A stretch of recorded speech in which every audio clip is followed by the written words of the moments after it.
I've seen looting pits covering a vast amount of ground before, but this here was obscene. The looting stretched for almost 8 full kilometers along these ridges. So along the way, I knew I had to at least try to make it onto the ridges to document and capture what may or may not have been left behind. This was definitely recent looting, as in the past few decades, because it was pretty clear from the trash that was left behind. You can see bones scattered everywhere, and some even still attached to the funerary wrappings they were once in. And this is an example of the corn husks that are often exhumed and dispersed from the burial, and you can see rope here that was often tied around the cotton and textiles that wrapped around the body of the mummy.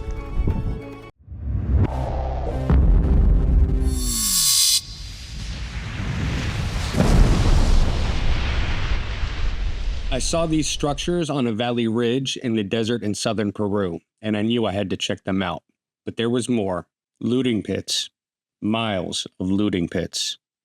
I've seen looting pits covering a vast amount of ground before, but this here was obscene. The looting stretched for almost 8 full kilometers along these ridges. So along the way, I knew I had to at least try to make it onto the ridges to document and capture what may or may not have been left behind. First, though, I would try to navigate my way to the structures.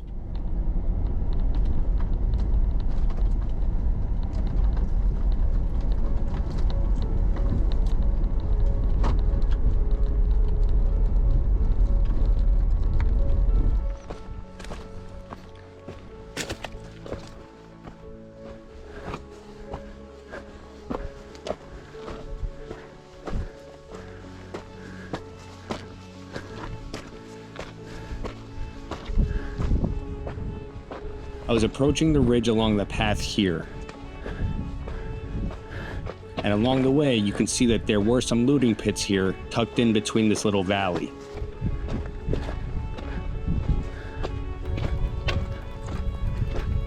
Looters had clearly been here, as there were a couple of exhumed bones in several locations.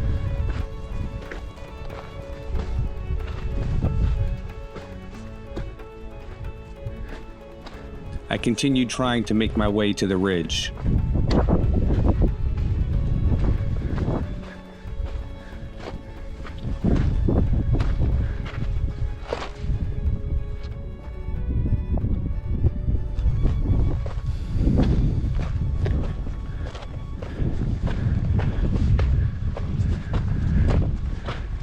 As I made my way to the top, I was coming upon this structure here.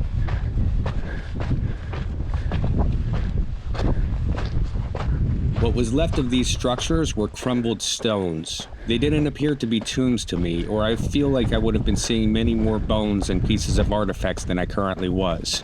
So I'm more inclined to think it was some sort of vestige of a settlement, or perhaps these were for some sort of storage purposes. Please feel free to comment with any thoughts. It was a little strange not to be finding things laid about the way I have at other locations. So I wonder if the entire settlement or whatever was here was collectively abandoned at some point. There wasn't much to study, as it all pretty much seemed to be like crumbling walls at this point that still maintained the outline of what was once there prior.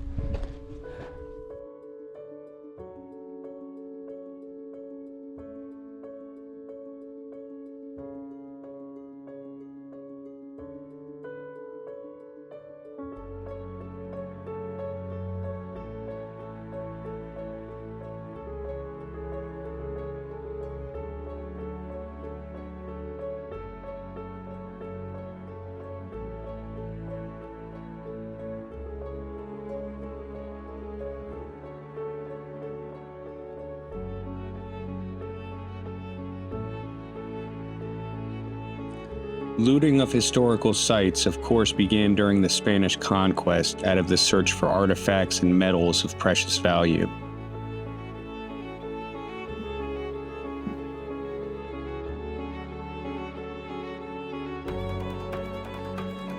In most areas, looting has been such a severe issue that more has been lost in the last 2 decades of the 20th century than the prior 500 years since Spanish conquest.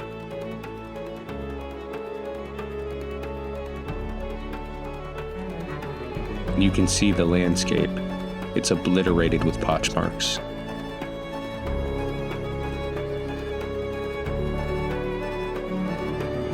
It hurts your heart.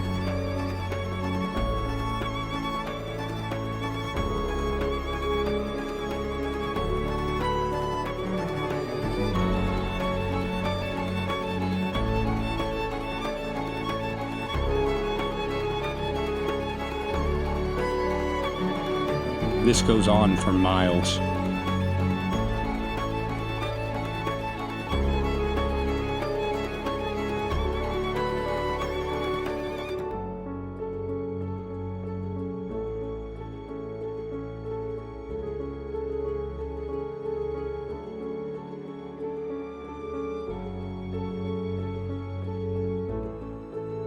I had to try to find a way to document what some of these looked like.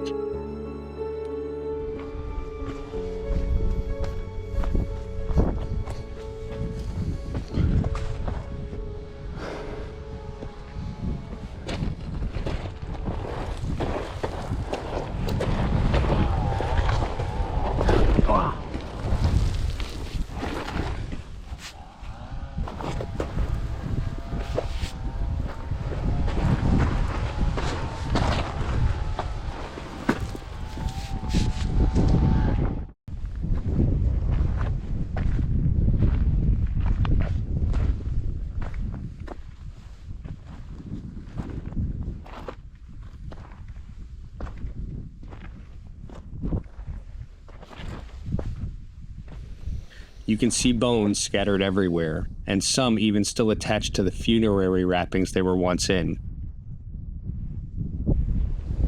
There's brown cotton and white cotton that the deceased were wrapped in, which you can also see strewn about.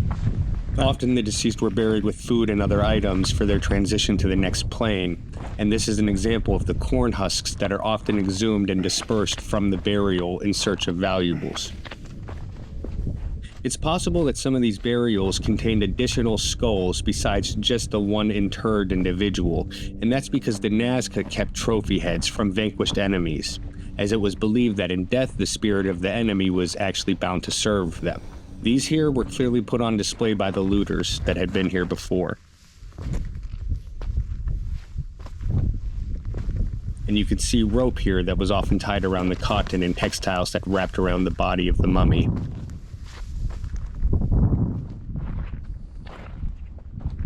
You can see more rope here.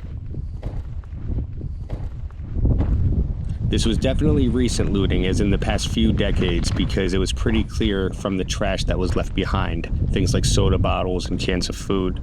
The deceased are so well preserved in this region because of the arid environment. Even hair is preserved.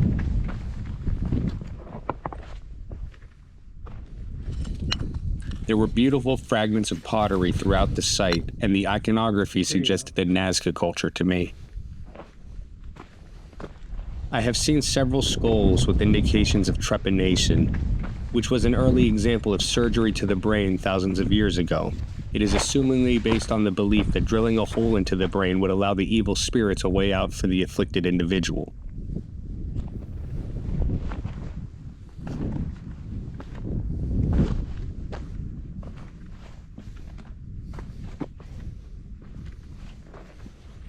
There's more cotton and clothing here.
Unfortunately, desecrated sites like this are all too common all throughout Peru, and they're equally as heinous, with mummies being completely torn apart in the search of jewelry or other precious metals that might be on the actual body itself.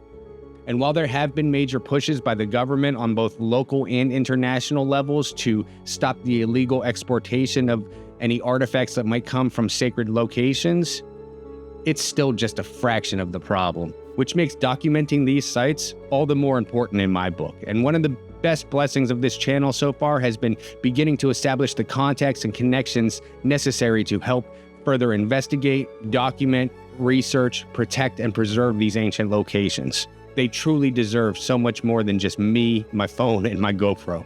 And if this is something you feel similarly about in its importance and value and you have the means to do so, please check out the support links in the description below. Whether it's through merchandise or Patreon or direct expedition support, every little bit helps. If you haven't already, hit that subscribe button to stay up to date on the latest releases, and it'll help the channel grow. Definitely leave any thoughts or questions you might have in the comments section. Like and share this with anyone who you think might find it interesting. As always, thank you for watching, and I'll catch you in the next video.